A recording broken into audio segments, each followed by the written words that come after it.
கிறிஸ்துவில் பிரியமானவர்களே, இந்த நாளுக்கென்று தேவன் நமக்கு எழுதியிருக்கிற ஜீவ வார்த்தை சங்கீதங்களின் புஸ்தகம் 138வது சங்கீதம் 3வது வசனம். நான் கூப்பிட்ட நாளிலே எனக்கு மறு உத்தரவு அருளினீர். என் ஆத்துமாவிலே பலன் தந்து என்னை தைரியப்படுத்தினீர். எனக்கு அருமையான சகோதர சகோதரிகளே, இன்றைய நாளிலும் கர்த்தர் சூழ்நிலைகளை கண்டு சோர்வுற்று இருக்கிற உங்களுக்கு தைரியத்தை தருகிற நாளாய் வாக்கு பண்ணி ஆசிர்வதித்து இருக்கின்றார். இன்றைக்கும் அநேகருடைய வாழ்க்கையில் பல சோர்வுகள், பலனற்று போன நிலைகள் காணப்படலாம்.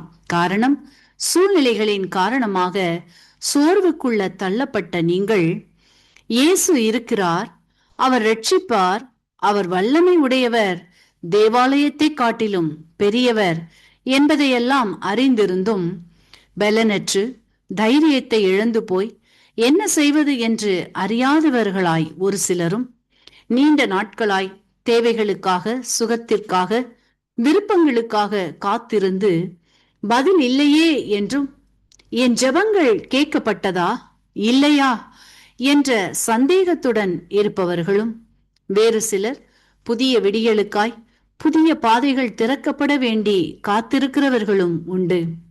உங்களை பார்த்துதான் கர்த்தர் சொல்லுகின்றார், நானே பதில் செய்கிற தேவன், ஜெபத்தை கேட்கிறவர், ஜெபத்தை தள்ளாதவர் என்று. கர்த்தர் உங்களின் நீண்ட நாள் ஜெபத்திற்கு மறு உத்தரவை கொடுத்து பலன் தந்து தைரியப்படுத்தி ஆசிர்வதிப்பேன் என்று இன்றைக்கு உறுதியளிக்கின்றார். வார்த்தையை விசுவாசியுங்கள், பதிலை பெற்றுக் கொள்ளுவீர்கள்.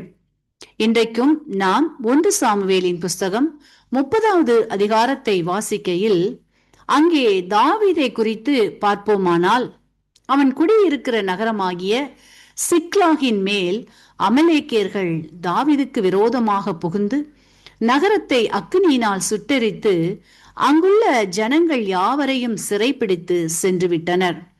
இதை அறிந்த தாவீதும் அவனோடு இருந்த ஜனங்களும் அழுகிறதற்கு தங்களில் பலனில்லாமல் போகும் மட்டும் அழுதார்கள்.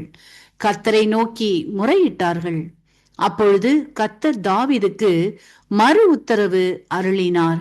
சகலத்தையும் திருப்பிக் கொள்வாய் என்றார். அப்படியே தாவீதும் செயல்பட்டான்.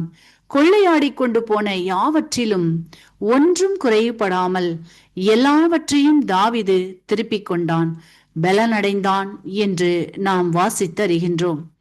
இன்றைக்கும் உங்களின் வாழ்க்கையிலும் கூட சத்ரு சகல சதித்திட்டங்களினால் உங்களின் ஆசிர்வாதங்களை, நன்மைகளை, பலனை, சமாதானத்தை, சந்தோஷத்தை, மகிழ்ச்சியை, உறவுகளின் ஐக்கியம் போன்றவற்றை திருடிக் கொண்டும் சுட்டரித்தும் விட்டானே என்று கலங்கிக் கொண்டு அழுகுதற்கு பலனில்லாமல் இருக்கிறவர்களே, உங்களை கர்த்தருக்குள் திடப்படுத்திக் கொள்ளுங்கள்.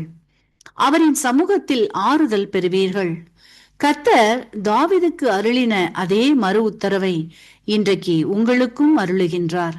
நீங்கள் இழந்த எல்லாவற்றையும் இன்றைக்கு திருப்பிக் கொள்வீர்கள். ஒன்றிலும் குறைவுபடாமல் சகல நன்மைகளும் திருப்தியாய் பெற்றுக்கொள்ளும்படியும் ஆசிர்வதிக்கின்றார். மேலும் உடைந்த மனதை தேற்றி பலனையும் ஆறுதலையும் சமாதானத்தை, சுகத்தை அளிக்கின்றார். வார்த்தையை விசுவாசிப்பீர்களானால் சமாதானத்தை காண்பீர்கள். நான் கூப்பிட்ட நாளிலே எனக்கு மறு உத்தரவு அருளினீர். என் ஆத்துமாவிலே பலன் தந்து என்னை தைரியப்படுத்தினீர். ஆமீன்.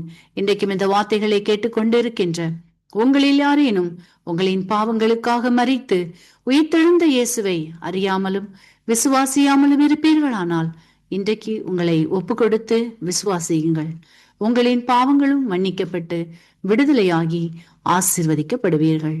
இந்த வார்த்தைகள் மூலமாக கர்த்தர் இன்று உங்களை ஆசீர்வதிப்பாராக.